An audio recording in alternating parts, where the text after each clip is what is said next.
Greetings and salutations, my friends. Welcome to another Total War Warhammer 2 mini guide. Today we are looking at the spellcasters of the Skaven army. So we're going to be looking at the Grey Seers of Plague and Ruin. We're going to look at a special character, Lord Skrolk.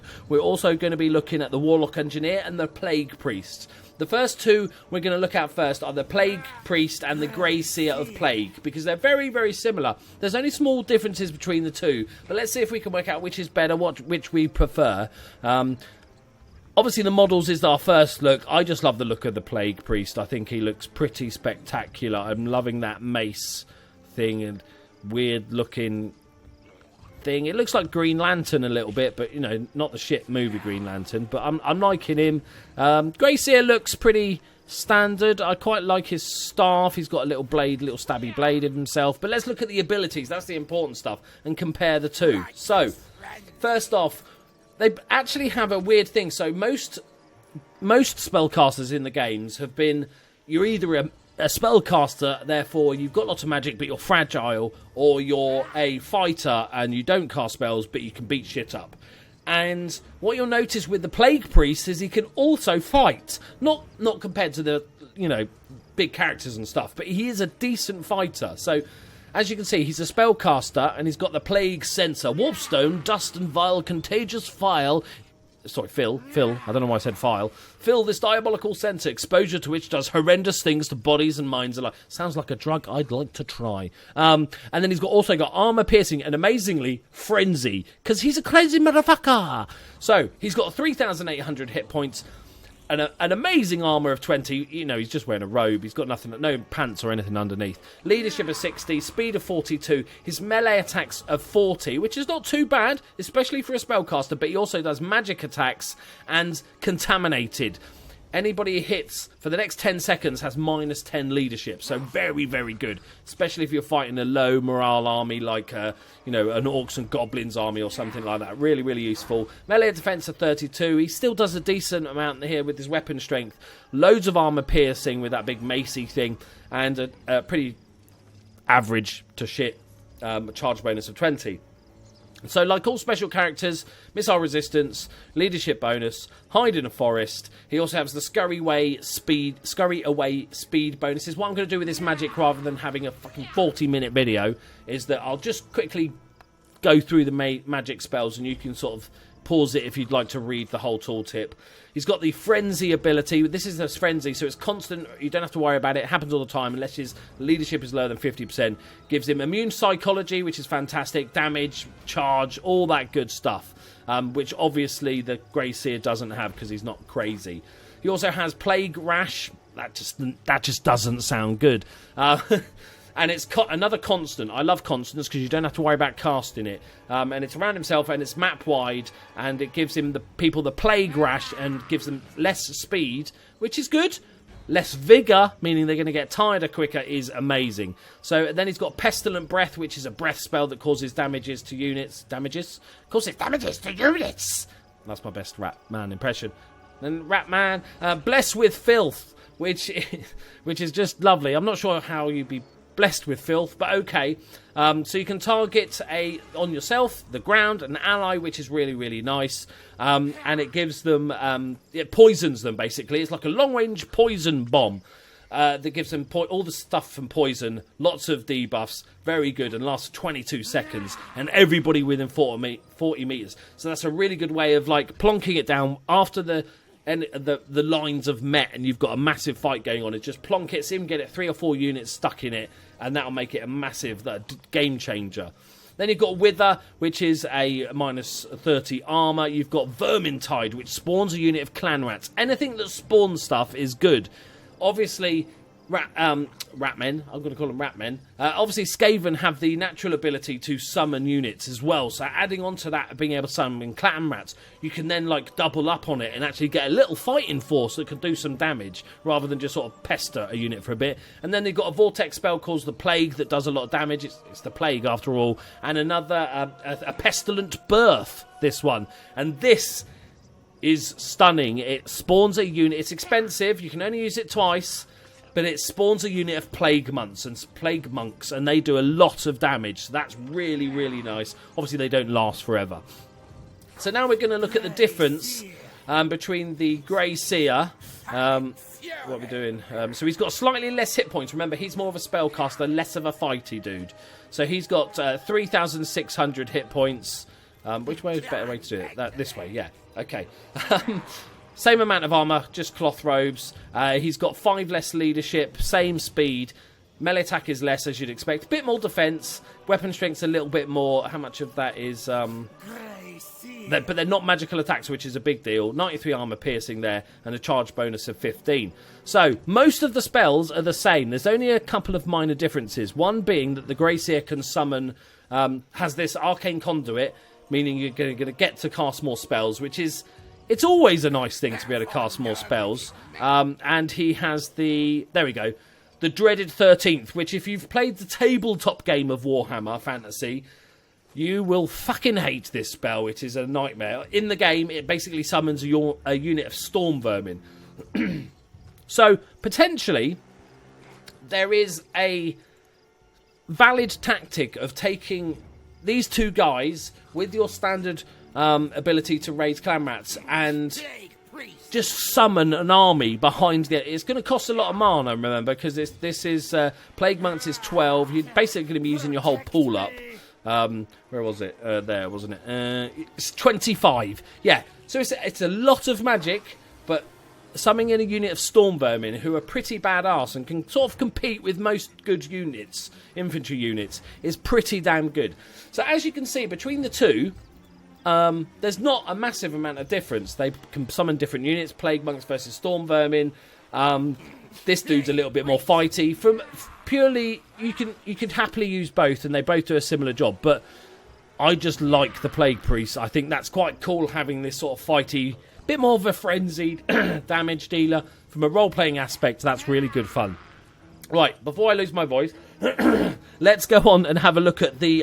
so we've got the Grey Seers to look at, Lord Skrolk, the other Grey Seer that is, and the Warlock Engineer. So let's have a look at them. Right, so next up we have the Warlock Engineer and the Grey Seer of Ruin Magic. So they, again, like the Plague, they have very sort of similar skills, but they have a few little differences in. As regards to the models... The Warlock Engineer wins, hands down. Look at that thing. I love the sort of mechanical, sort of steampunky feel. Love the sort of backpack.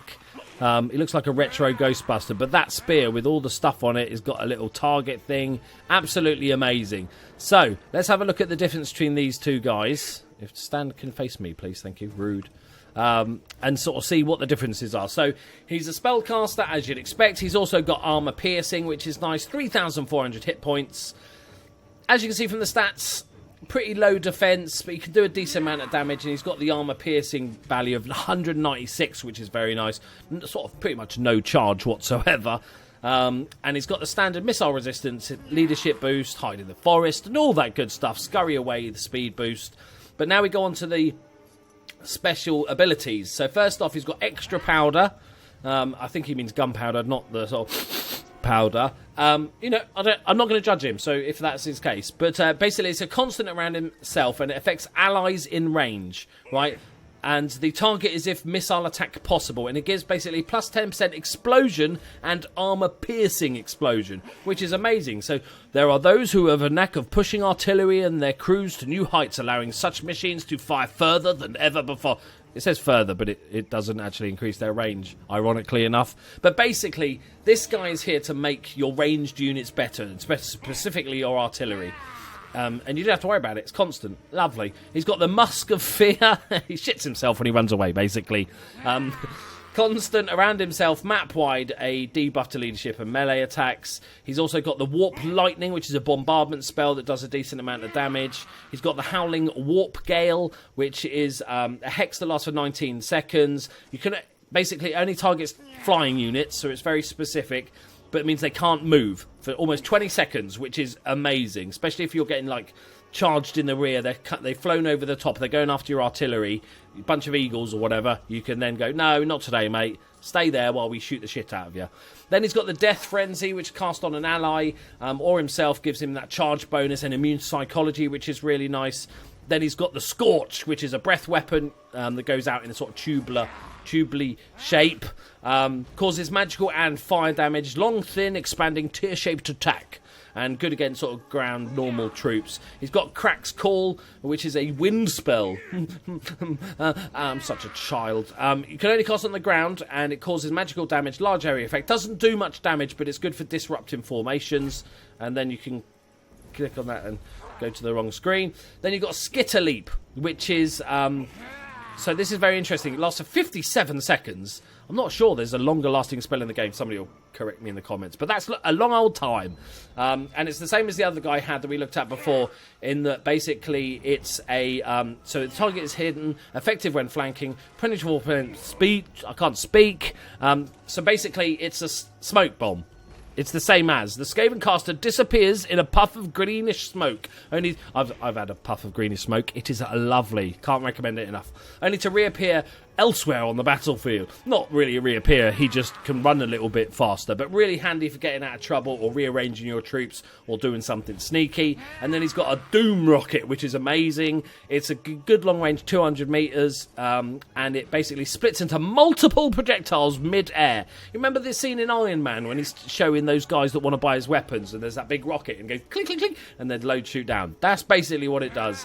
Effective at long range, and it's good for wiping out units. You only get one of these though, which is that or is it carried on his back? Well, it's in his pocket.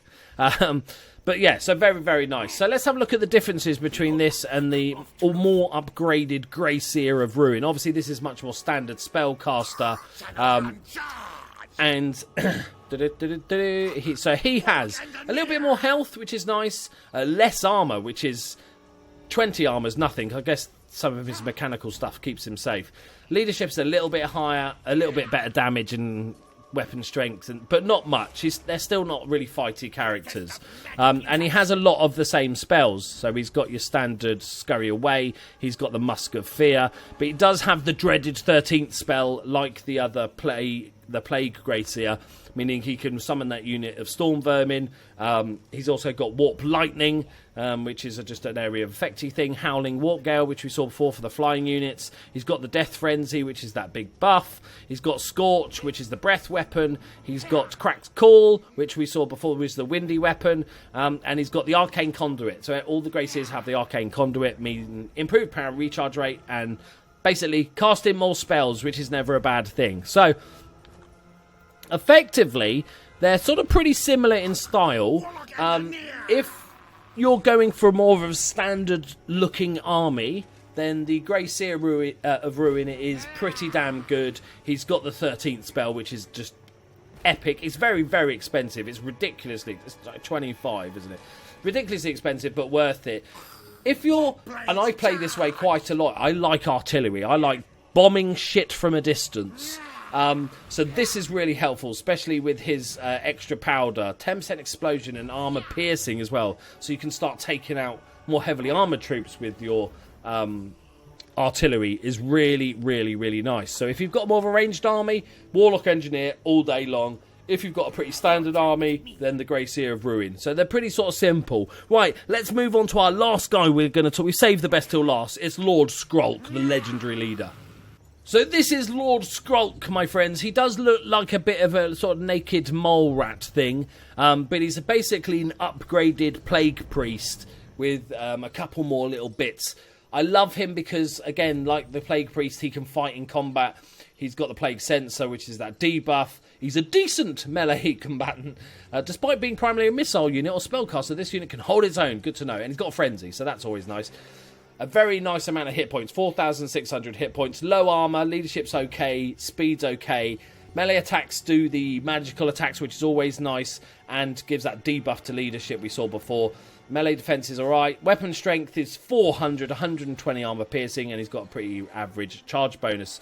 So he causes, the difference is, he's got all the standard leadership bonuses, but he does also cause fear, which is, again, great against especially low morale units. He's got the Scurry Away. He's got the Frenzy ability, giving him all those bonuses while his morale is high. The Plague Rash, which we've seen most of these before, but it's just a slightly different order. He's got the Aura of Pestilence, which is a new one for him. And it's -5 melee attack for basically anybody within 40 metres, and it's constant, so you don't have to recast it. Always love these debuffs that just last, you don't have to worry about it. So that's added for him. Then he's got the Pestilent Breath weapon. He's got the Bless with Filth, which is the poisony thing. These icons are so close together. The debuff to armour with the Wither. He's got, get it, Vermintide, which spawns a unit of clan rats, which is always nice. He's got the Plague. I do love the Plague. It's a very good, decent amount of damage over time as well. Really, really nice spell. And he's got just. I probably could go for the other ones down in the right-hand corner, really, couldn't I? And then he's got Pestilent Birth, so he can do clan rats and plague monks. Why do I call them monks? And plague monks are amazing. So frenzy, loads of attack. They die pretty quick, but they just do a lot of damage. So a flank charge from plague monks is pretty damn epic. And he's also got the stand your ground. So as you can see, he's basically, like I said, the upgraded version of the plague priest. But with the added benefit is that he can summon 2 units. Admittedly, it's going to be expensive. It's 12 for Pestilent Birth, and then where is the badger? Where are you, little badger? I'm not going to fucking find it now, am I? I can never remember the icons for these stuff.